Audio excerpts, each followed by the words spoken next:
আজি আপোনালোকৰ আগত মহাভাৰতখন ৰচনাৰ সময়ৰ এক মনোগ্ৰাহী কাহিনী কম। মহাভাৰতখন ৰচনা কৰোঁতে মহৰ্ষি ব্যাসদেৱ কিছু সমস্যাত পৰিছিল। যেতিয়া ব্যাসদেৱে বৰ্ণনা কৰা শ্লোকবোৰ বাবা গণেশক লেখাংকন কৰি যোৱাৰ কথা কৈছিল, তেতিয়া গণেশ দেৱতাই ব্যাসদেৱক কৈছিল যে মোৰ লেখা খন্তেকো ৰ'ব নোৱাৰে, গতিকে আপুনি অনৰ্গল শ্লোকবোৰ কীৰ্তন কৰি যাব লাগিব।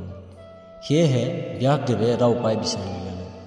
তেওঁ গণেশ দেৱতাক ক'লে যে হে দেৱ, আপুনি লিখি যোৱাৰ সময়ত সকলোবোৰ শ্লোকৰ অৰ্থ হৃদয়ংগম কৰি যাব লাগিব। এনে কৰাৰ ফলত ব্যাসদেৱে কিছু সময় চিন্তাৰ বাবে লাভ কৰিছিল। অৰ্থাৎ যেতিয়া জটিল শ্লোকবোৰ গণেশ দেৱতাই অৰ্থ বিচাৰি উলিয়াই থাকে, তেতিয়াই ব্যাসদেৱে নতুন নতুন শ্লোক মনত আওৰাই লয় আৰু এনেদৰেই সমগ্ৰ মহাভাৰতখন লিখি সমাপ্ত কৰে।